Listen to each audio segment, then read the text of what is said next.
উপদেষ্টা আসিফ মাহফুজ বুঝে গেছেন তারা আর পদে থাকতে পারবেন না, আর অল্প কিছুদিন বেশি থাকতে, আর অল্প কিছুদিন টিকে থাকতে নতুন চেষ্টা। দর্শক, বাংলাদেশে যে পক্ষগুলো আসিফ মাহফুজের পদত্যাগ চাচ্ছে প্রকাশ্যে এবং গোপনে, তাদেরকে উপেক্ষা করে পদে থাকা আদৌ সম্ভব নয়। যেমন দেখেন, বিএনপি একটা কথা বলে, জামাত যদি তার পাল্টা কথা বলে, তাহলে সরকার বলতে পারে যে না, এখানে পলিটিক্যাল কনসেনসাস নেই, এক এক দল এক এক কথা বলে। এখন এই ছাত্র উপদেষ্টাদের পদত্যাগ বিএনপি চেয়েছে অনেক আগে, কিন্তু জামাত চায়নি, এনসিপি চায়নি। তখন সরকার বলতে পেরেছে না, এটা পদত্যাগ তো এটা বিএনপি চায়, অন্য কেউ তো চায় না, ঠিক আছে, নির্বিঘ্নে। এরপরে গণ অধিকার পরিষদ তারাও পদত্যাগ চেয়েছে, তখন তো অন্য কেউ চায় না, আমরা তাদের বিরোধিতা করেছি। কিন্তু এখন এমন একটা বিষয় দেখেন, রাজনীতিতে বিএনপি ছাত্র উপদেষ্টাদের পদত্যাগ চায়, জামাত সরাসরি না বললেও জামাতও চায়। কারণ এই দুই উপদেষ্টাদের প্রতি জামাত মোটেও সন্তুষ্ট নয়, তাদের প্রয়োজনীয়তা জামাত এখন ফিল করছে না। জামাত মনে করেছিল যে এরা যেহেতু শিবিরের একসময় শিবির করেছে এবং শিবিরের ছত্রছায়ায় এরা দল করেছে, আন্দোলন করেছে শিবিরের সহায়তায়, অতএব আমাদের কিছু উপকার হবে।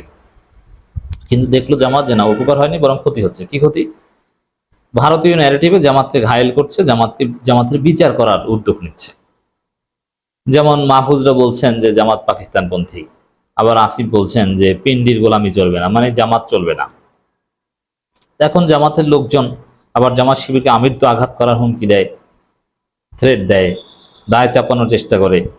তো এই জায়গাগুলোতে আহ জামাতের এই জায়গাগুলোতে জামাতের লোকজন আসিফ এবং মাহফুজকে পদে চান না। আর বিএনপি তো প্রকাশ্যে নিয়মিত বলে আসছে, যেমন ইঞ্জিনিয়ার ইশরাকদের যে আন্দোলন ঢাকা দক্ষিণে মেয়র হওয়ার জন্য, সেখানেও কিন্তু তারা জোরালোভাবে দাবি করে আসছে যে না, এদের পদত্যাগ করতে হবে, বিতর্কিত উপদেষ্টাদের পদত্যাগ করতে হবে। সালাউদ্দিন আহমেদ বলছেন, রুহুল কবির রিজভী বলছেন, প্রতিনিয়ত তারা এদের পদত্যাগ চাইছে, গণ অধিকার পরিষদ চাইছে। এখন দেখেন, যেখানে বিএনপি, জামাত, গণ অধিকার পরিষদ এরা একমত, এদের মতামতকে উপেক্ষা করে টিকে থাকা আদৌ কঠিন। এখন এদের মতামতের সপক্ষে আবার নতুন নতুন যুক্তি তৈরি হচ্ছে বা পরিস্থিতি পদত্যাগের পক্ষে যাচ্ছে। যেমন আসিফের উপদেষ্টা বরখাস্ত হয়েছে দুর্নীতির অভিযোগে, আর আসিফের সহকারী, ব্যক্তিগত সহকারী, তিনি হচ্ছেন চাঁদ, সূর্যের আলোতে আলোকিত, মানে আসিফের আলোকে আলোকিত। এখন কোটি কোটি টাকা দুর্নীতি করেছেন মোয়াজ্জেম, আসিফের সহকারী। কোটি কোটি টাকা তো আর তিনি ফেরেশতাদের সাথে লবিং করে মারেন নাই, এটা ডেফিনেটলি আসিফের পাওয়ারে মেরেছেন। আর নতুন বাংলাদেশে দুর্নীতির অভিযোগে অভিযুক্ত হলে বা মোটামুটি প্রমাণ পেলে তিনি পদে থাকতে পারবেন না। আর জুলকারনাইন সায়েররা আছে, ইলিয়াস পিনাকি আছে, উল্টোপাল্টা কেউ করলে তো সেটা ওরা খুঁজে বের করবেন, তারপরে ধরা পড়বেন। তো দর্শক,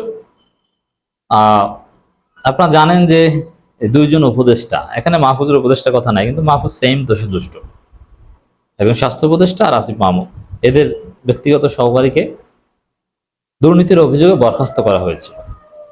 তখন আমরা বলেছিলাম না, শুধু বরখাস্ত করলে হবে না, এদের বিরুদ্ধে তদন্ত করতে হবে, কারণ এই দুর্নীতির সাথে উপদেষ্টার নিজেরা জড়িত কিনা সেটা খুঁজে বের করতে হবে।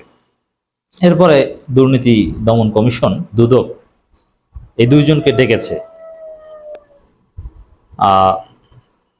ডাকার পরে সর্বশেষ খবর, দুদকের ডাকে হাজির হননি স্বাস্থ্য উপদেষ্টার প্রিয় তুহিন ও মাহমুদুল।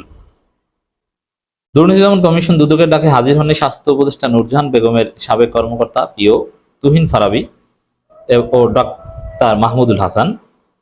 ক্ষমতার অপব্যবহার করে তদবির বাণিজ্য, চাঁদাবাজি, টেন্ডার বাণিজ্য সহ নানাবিধ দুর্নীতি অনিয়মের মাধ্যমে নামে বেনামে অবৈধ সম্পদ অর্জনের অভিযোগে তাদেরকে প্রধান কার্যালয়ে হাজির হয়ে বক্তব্য প্রদানের কথা ছিল, তবে তারা কেউই হাজির হননি।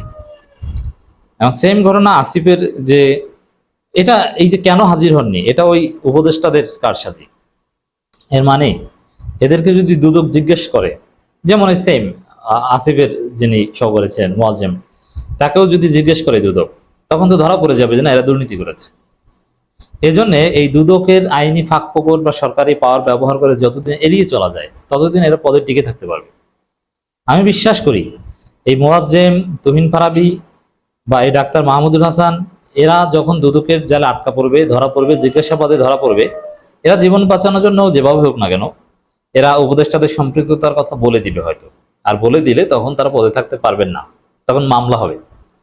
এজন্যে এই উপস্থিত না হয়ে যতদিন এটা ঘুরিয়ে পেঁচিয়ে রাখা যায় ততদিন থাকবেন। কিন্তু আমার বিশ্বাস এই আসিফ মাহফুজ শুধু এই ইস্যুতে না, আরো নানান ইস্যুতে বিএনপির সাথে যেভাবে লেগেছে, জামাতকে যেভাবে শত্রু করেছে, বা যেভাবে ডক্টর ইউনূস সরকার বিতর্কিত হচ্ছে এই দুইজনের কারণে, তাতে তাদের উপদেষ্টা পদ থেকে চলে যাওয়া লাগতে পারে এবং তারা রাজনীতিতে যোগদান করতে পারেন, এটা তারাও জানেন।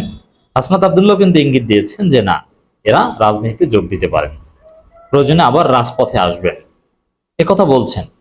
অতএব দর্শক, আসিফ মাহফুজ বেশি দিন যে থাকতে পারবেন না এটা তারা নিজেরাও জানেন, বুঝে গেছেন।